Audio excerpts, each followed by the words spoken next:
Aeronautics, Space Exploration, Research.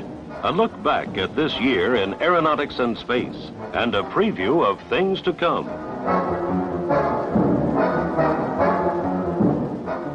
These are the highlights.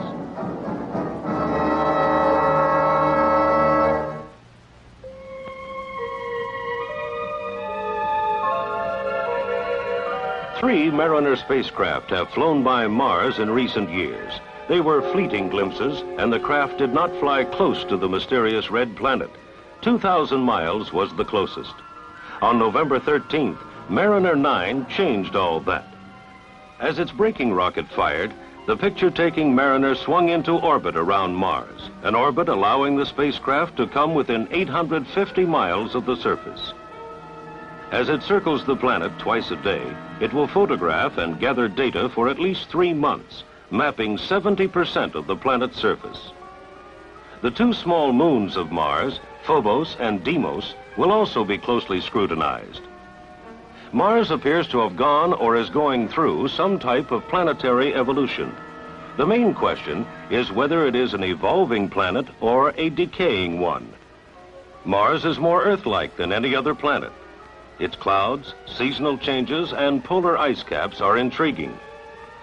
As the Mariner 9 returns its vast accumulation of data and pictures, scientists will have their first close-up view and, hopefully, clues to the history and evolution of Mars, the Earth, and the solar system.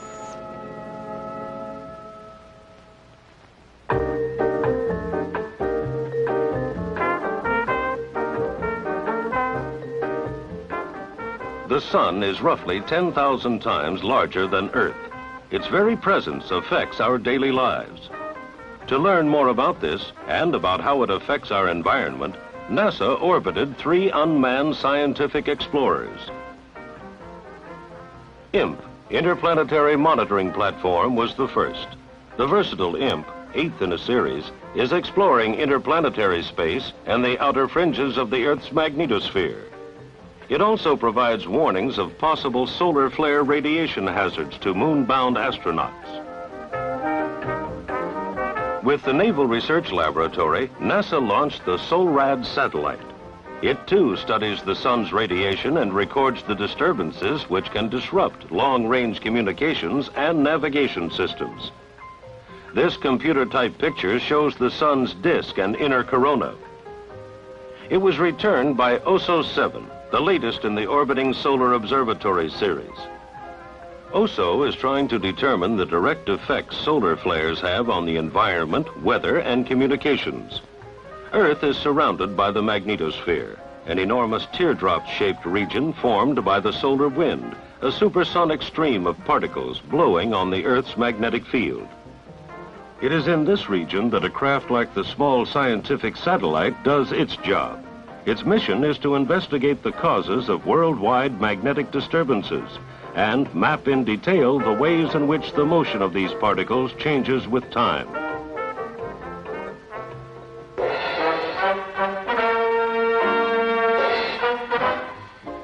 Nearly 300 sounding rockets were launched from Wallops Island, Virginia in 1971.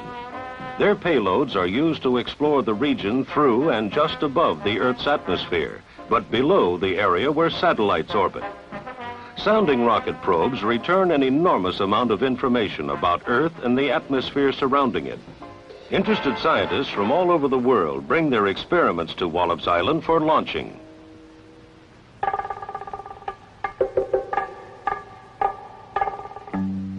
Stratoscope 2, a large astronomical telescope, was hoisted into the sky by a giant balloon from the Marshall Space Flight Center in Huntsville, Alabama. This was the 8th Stratoscope flight. Its goal? Obtain sharper pictures of certain galaxies, nebulae, and the planet Saturn above the distortion of the Earth's atmosphere. The 4-ton telescope is so accurate it can distinguish 2 objects 30 miles apart from 1,000 miles away. Scientists will be working on the data returned by Stratoscope 2 for the next several months.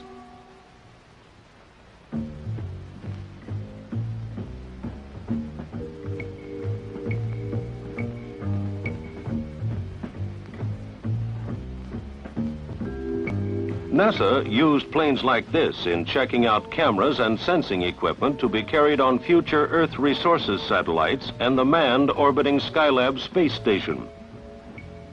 An interesting side benefit took place this summer as the specially equipped planes were used to detect southern corn blight during the 1971 growing season.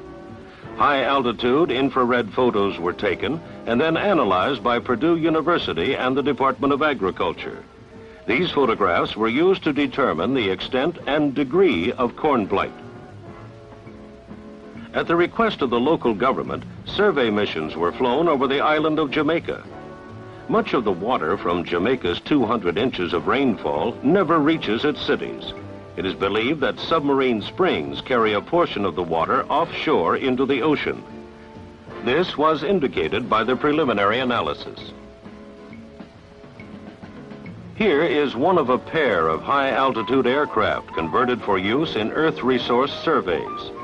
They are operating from NASA's Ames Research Center near San Francisco. The data collected by these flights is being used to simulate future remote sensing Earth resources satellites. Satellites that will be used to study agriculture, forestry, geology, oceanography, and urban development.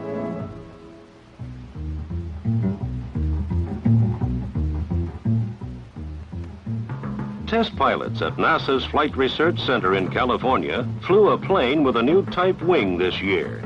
Called the supercritical wing, it is shaped quite differently from conventional wings. The new design alters the flow of air over the top of the wing, allowing an aircraft to fly faster, farther, and at a lower operating cost. This sleek black plane, the YF-12, capable of flying 2,000 miles per hour, made 25 test flights. The joint NASA Air Force program is studying problems associated with propulsion, in-flight stopping and restarting of engines, heating, and structural dynamics. The research is aimed at furthering the development and operations of future civil and military aircraft.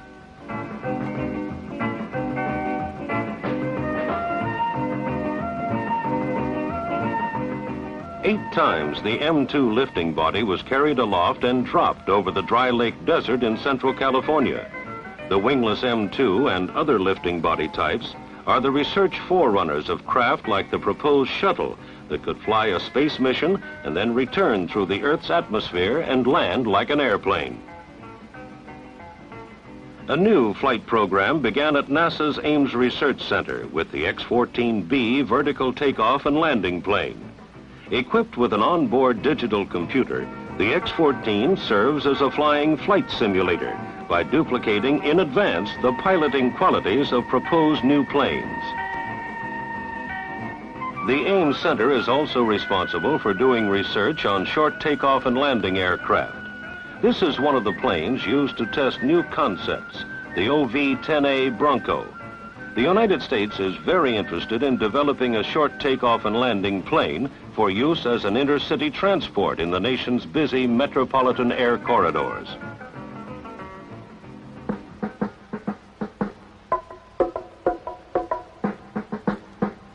In an effort to reduce the noise of jet aircraft as they land, NASA, with American Airlines, spent 50 hours investigating the problems connected with steeper landing approaches. It appears that by keeping aircraft higher above the ground and reducing engine power during the landing approach, noise near airports can be lessened. Operational procedures for this type of noise abatement are being analyzed. Attacking the jet noise problem at its source, engineers at the Lewis Research Center in Cleveland are supervising tests of a quieter jet engine. The goal is to develop an engine that will be 15 to 20 decibels quieter than present aircraft engines.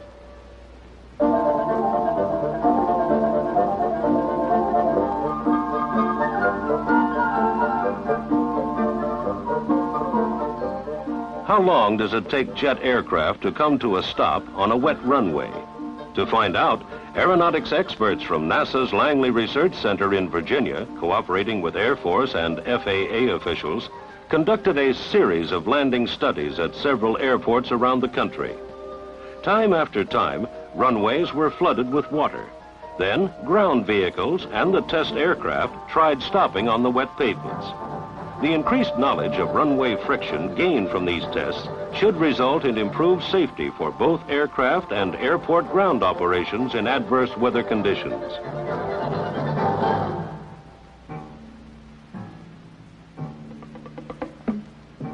The scene is Cape Canaveral, Friday, May 5th, 1961. It was on this date that astronaut Alan B. Shepard became the first American to be rocketed into space.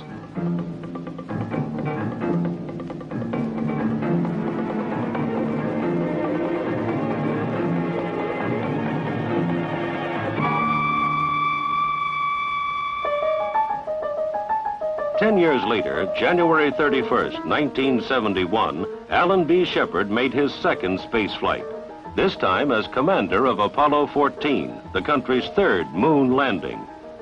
With astronauts Mitchell and Russa accompanying Shepard, Apollo 14 marked the beginning of large-scale use of the moon for science.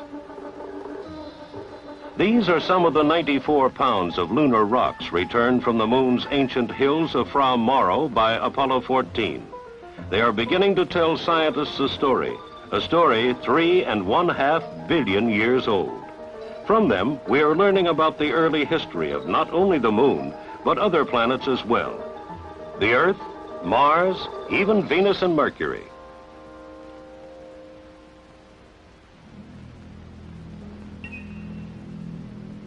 This is the view seen by Apollo 15 astronauts, Scott and Irwin, as their spacecraft Falcon arched over the Hadley Rill, located in the foothills of the moon's Apennine Mountains. 8 feet -1. Contact. Man. Okay, Houston, the Falcon is on the plane at Hadley. Roger, roger, Falcon. Theirs was to be the most extensive exploration of the moon ever made. To prepare for the July mission, Scott and Irwin practiced on similar Earth terrain at the Rio Grande Gorge in New Mexico. They also spent many hours getting used to the lunar rover.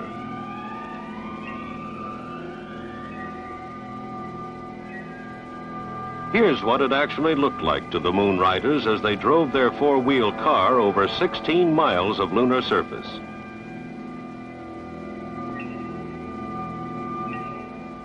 As a result of their increased mobility, the pair returned 180 pounds of lunar rocks and deep core samples. After liftoff, and while in lunar orbit, the trio launched a small scientific satellite called the sub-satellite to study the area around the moon. As they headed earthward, astronaut Al Worden climbed outside the spacecraft and retrieved film from a pair of mapping cameras. The scientific instruments left by Apollo 15 and the photographs and samples they returned are giving us a real understanding of the moon in relationship to the Earth and the Sun.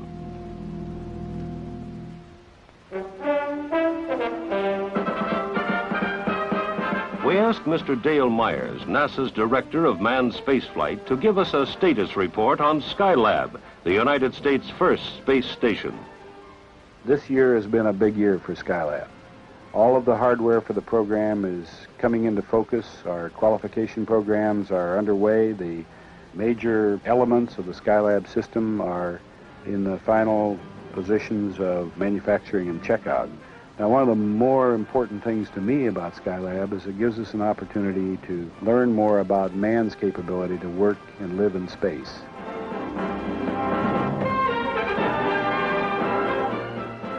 (1971), a year of significant achievement in aeronautics and space. These have been the highlights.